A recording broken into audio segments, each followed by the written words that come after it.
ہم نے تلوار کی دھاروں کے نیچے بھی سر جھکانا ہے، اور ہم نے تڑپتے جسموں کے ساتھ بھی سجدہ کرنا ہے، اور ہم نے زخمی جسموں کے ساتھ بھی اللہ کے سامنے رکوع کرنا ہے، اور ہم نے خون آلود جسموں کے ساتھ بھی رب کے سامنے کھڑے ہو کے آنے والی نسلوں کو پیغام دینا ہے کہ نماز وہ ہے جسے اس وقت میں بھی نہیں چھوڑا جا سکتا، تاکہ کوئی یہ کہہ نہ سکے میں کیسے پڑھتا، میری جاب تھی میں کیسے پڑھتا، میری آنکھ نہیں کھلتی میں کیسے پڑھتا، میری عادت نہیں۔ اللہ کی قسم یہ جنتی نہیں تھے، جنت کے سردار تھے، صرف جنتی نہیں تھے، جنت کے سردار تھے، صرف جنتی نہیں، جنت کے سردار۔ اور یہ سرداری کب ملی؟ محنت کے بعد نہیں، پہلے ہی ابھی ماں کا دودھ نہیں چھوٹا تھا کہ میرے نبی نے فرمایا حسن حسین جنت کے نوجوانوں کے سردار ہیں، اور ایسا پیار تھا کہ دونوں کو عرب سردار بچہ اٹھانا اپنی ذلت سمجھتے تھے، بچے نہیں اٹھاتے تھے، سب کے سامنے پیار نہیں کرتے تھے، لیکن آپ حسن حسین کو یہاں اٹھاتے، پھر یہاں ہی نہیں اٹھاتے تھے، یہاں کندھوں پہ بٹھاتے، یہاں۔ اور ایک عرب بدو حیران ہو کے دیکھ لیں، یا رسول اللہ یہ آپ کیا کر رہے ہیں؟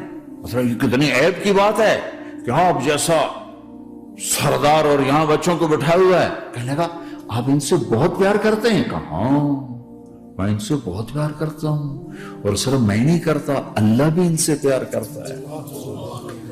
اور بتاؤں، جو ان سے پیار کریں گے اللہ ان سے بھی پیار کرے گا، جو ان سے محبت کریں گے اللہ ان سے بھی محبت کرے گا، اللہ بھی ان سے محبت کرے۔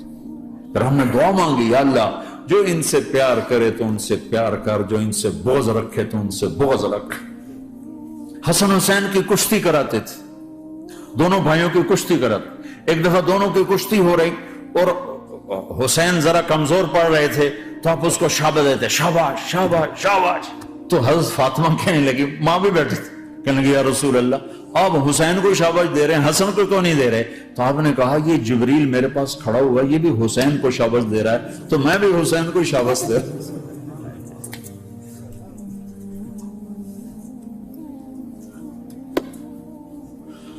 ایسی ہستیاں، لیکن ایک سبق ہے، یہ ہونا چاہیے تھا تاکہ امت کو پتہ چلے کہ دین کتنی قیمتی چیز۔ اور جی اللہ بڑا غفور الرحیم ہے، میں نہ ہمیں ڈرایا کرو۔ ہاں اللہ بڑا غفور الرحیم ہے، لیکن اس کا کوئی عدل بھی ہے۔ رات کا شراب پینے والا اور رات کو مصلی پہ رونے والا برابر ہو جائیں گے تو پھر یزید حسین کو ایک ہی جگہ بٹھا دو، پھر کربلاؤں کے لیے رونا چھوڑ دو۔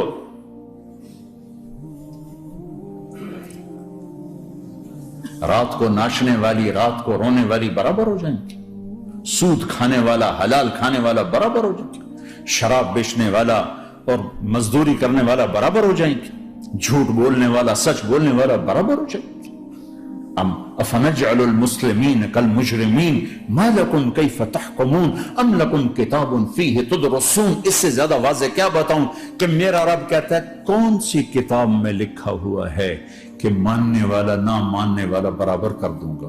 کون سی کتاب میں؟ اللہ کو یہ کہنا پڑ رہا ہے ام لکم کتاب فیہ تدرسون، کس کتاب میں یہ لکھا ہوا ہے؟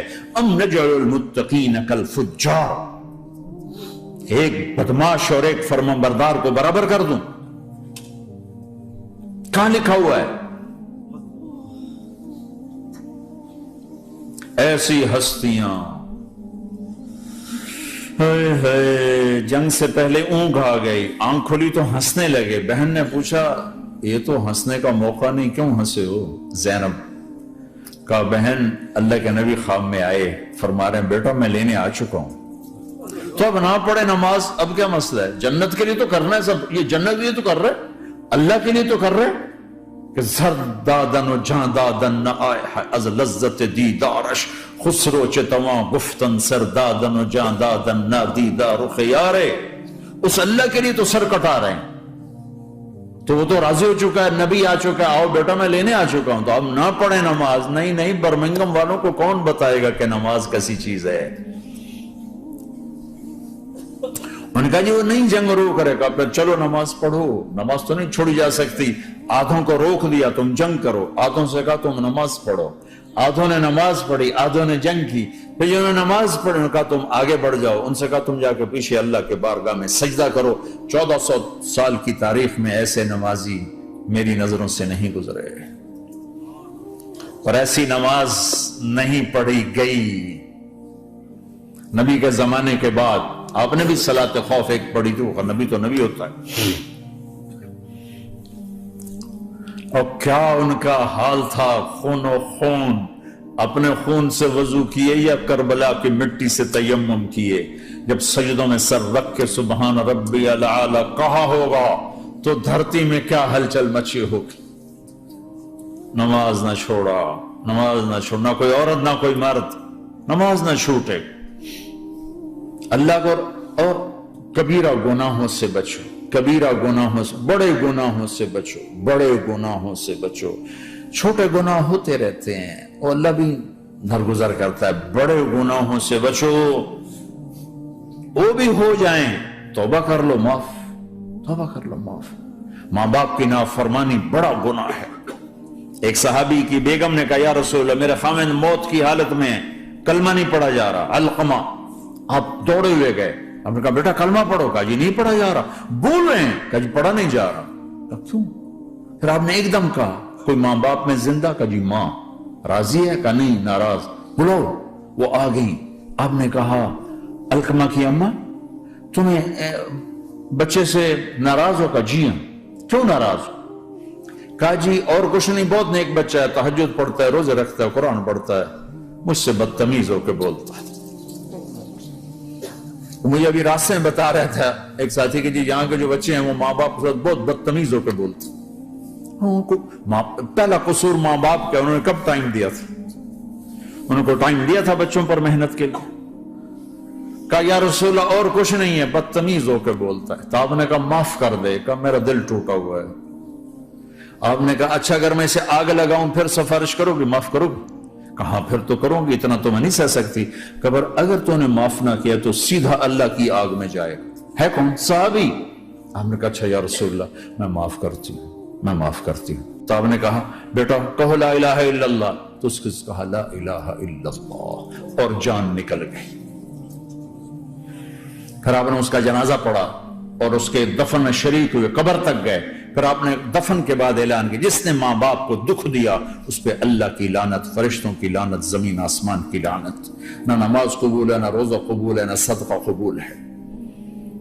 کبیرہ شراب سے بچو، نشوں سے بچو، جھوٹ سے بچو، جھوٹ سے بچو، جھوٹ سے بچو، جھوٹ سے بچو۔ میرے نبی نے فرمایا میرا امتی ہر گناہ کر سکتا ہے، ایک جھوٹ نہیں بول سکتا، ایک دھوکہ نہیں دے سکتا۔ میرے نبی نے فرمایا جس نے دھوکہ دیا میری امت سے نکل گیا۔ نماز چھوڑنے پر کہا اس نے کفر کیا، جس نے نماز چھوڑی کفر کیا، اور جس نے دھوکہ دیا میری امت سے نکل گیا۔ من غش فلیس منا، جھوٹ نہ بولو، دھوکہ نہ دو، سب کچھ چلا جائے جانے دو، سچ کا ساتھ نہ، سچ کا ساتھ۔ ابن خراش رحمت اللہ علیہ کے بارے میں مشہور تھا زندگی بھر کبھی جھوٹ نہیں بولا۔ حجاج کا زمانہ، ان کے 2 بیٹے حجاج کے خلاف جنگ میں شریک ہو گئے، پھر ان کو شکست ہوگی، وہ بھاگ گئے، پھر چھپتے چھپاتے گھر پہنچ گئے۔ سی آئی ڈی نے بتایا کہ وہ گھر آ گئے، تو حجاج نے کہا آج ابن خراش کا امتحان لوں گا۔ ان کو بلا لیا، کہنے لگا ابن خراش وہ تیرے 2 بیٹے ہمارے خلاف جنگ میں شریک ہوئے تھے، وہ پہ بھاگ گئے تھے، ان کی کوئی خبر ہے کہاں ہے؟ تو انہوں نے مسکرا کر فرمایا کہ حجاج زندگی موت تو اللہ کے ہاتھ میں، گھر آ چکے ہیں، گھر میں ہیں، ابھی نہیں چھوڑ کے آئے ہوں۔ تو حجاج نے کہا تیرے سچ پر تیرے بیٹے تجھے ہدیہ کرتا ہوں، اگر تو جھوٹ بولتا تیرا سر بھی اڑا دیتا، تیرے بچوں کا سر بھی اڑا دیتا، تیرے سچ پہ تجھے تیرے بیٹے تحفہ دیتا۔ مسلمان جھوٹ نہیں بولتا۔ چند پاؤنڈ کی خاطر تم کاغذات میں ہیرا پھیری کرو، ڈرو اس دن سے جس دن اللہ کے سامنے کھڑا ہونا ہے۔ ایک دفعہ سہارنپور میں جھگڑا ہو گیا، ایک جگہ تھی ہندوؤں، مسلمانوں نے قبضہ کیا ہوا تھا، تو ہندوؤں نے کیس کر دیا، انگریز کا زمانہ تھا، عدالت، وہ مسجد بنانا چاہتے تھے، ہندو مندر بنانا چاہتے تھے. تو دونوں طرف بات تپی ہوئی. تو آخر وہ جج نے کہا بھائی کوئی ایسا آدمی ہے، ہندوؤں سے کہا، جو گواہی دے دے تو اس کی گواہی تم قبول کر لو گے؟ اور مسلمانوں سے یہ پوچھا تو ہندوؤں نے کہا جی ہاں، مفتی مظفر حسین صاحب اگر گواہی دے دیں کہ زمین مسلمانوں کی ہے تو ہم دے دیں گے. تو مسلمان بڑے خوش ہو گئے، مفتی مظفر تو آخر اب مسلمان ہے تو ہمارے حق میں گواہی دے گا. تھا ان کا قبضہ ناجائز. تو جب وہ عدالت میں تشریف لائے، مسلمان بڑے اطمینان کا ہن جناب ساڈے حق وچ فیصلہ ہونا، چونکہ آج کل صرف سچ کو کون دیکھتا ہے. تو انگریز جج نے پوچھا ہاں جی مفتی صاحب آپ کیا کہتے ہیں؟ فرمانے لگے دیکھو جج صاحب، یہ زمین ہندوؤں کی ہے اور مسلمانوں نے قبضہ کیا ہوا ہے. تو مسلمانوں نے گالیاں نکالنی شروع، وہ یہودیوں والا بن گیا نا، گالیاں نکالنی شروع کر دو. تو انگریز جج نے کہا آج مسلمان ہار گئے اور اسلام جیت گیا. آج مسلمان ہار گئے اور اسلام جیت گیا. اپنی ہار مان کے اسلام کو جتاتا، سچ بول کے اسلام کو جتاتا. جھوٹ کے ساتھی نہ بنو، سچ کے ساتھی. جھوٹ کے کاغذ بنا کر کوئی بینیفٹ حاصل نہ کرو. میں نیوزی لینڈ گیا، میں حیران ہو گیا. ایک ہفتہ میں رہا، ڈپریشن کا شکار رہا کہ مجھے بتایا گیا کہ پورے نیوزی لینڈ میں ایک آدمی جھوٹ نہیں بولتا سوائے پاکستانیوں کے، بنگالیوں کے اور انڈین. جو بنگالی، جو پاکستانی، جو انڈین پہنچے یہ جھوٹ بولتے ہیں، ہیرا پھیری کرتے ہیں. ان میں ایک آدمی جھوٹ نہیں بولتا.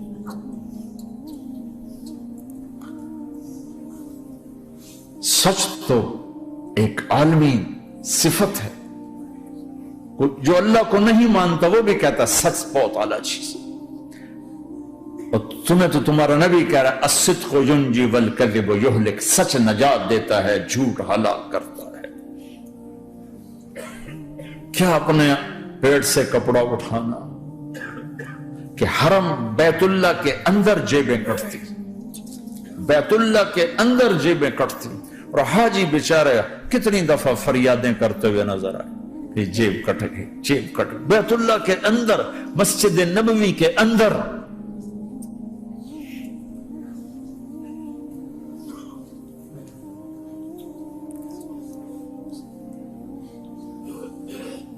سوال ایسے نہیں آتا 3 کام جو کرے گا کبھی عزت نہ دیکھے گا، 3 کام جو کرے گا کبھی عزت نہ دیکھے گا، 3 کام جو کرے گا کبھی عزت نہ دیکھے گا، اور 3 کام جو کرے گا کبھی ذلت نہ دیکھے گا.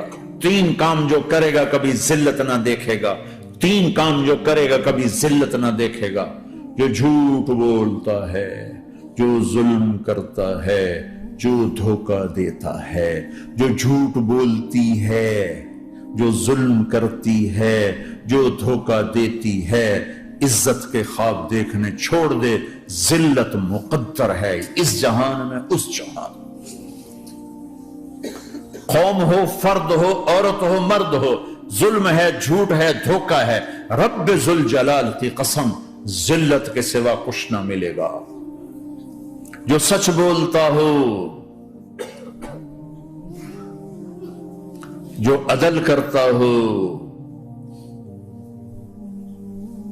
جو دیانتدار ہو، اس کے لیے عزت مقدر ہو گئی، ہو گئی، ہو گئی. سچ ایک فرد میں ہے، عدل ایک فرد میں ہے، دیانت ایک فرد میں ہے یا ایک قوم میں ہے. انہیں عزت دینا یقینی ہو گیا. میرا اللہ انہیں دے کے رہے گا، چاہے وہ اللہ کو مانتے ہیں چاہے اللہ کا انکار کرتے ہیں. آگے آخرت کا مسئلہ الگ ہے. یہاں قوم، فرد، قبیلہ، کوئی مذہب، پتھر کا پجاری، آگ کا پجاری سچ بولتا ہے، ظلم نہیں کرتا، دیانتدار ہے، اللہ کی قسم اللہ اسے عزت کی زندگی دے گا. رات کا تہجد گزار، دن کا روزے دار، کہیں ظلم کرتا ہے، کہیں جھوٹ بولتا ہے، کہیں دھوکہ دیتا ہے، ذلت اس کے ماتھے پہ لکھ دی جائے گی. اور موت کے بعد کی ذلت بھی ساتھ اٹھے گی.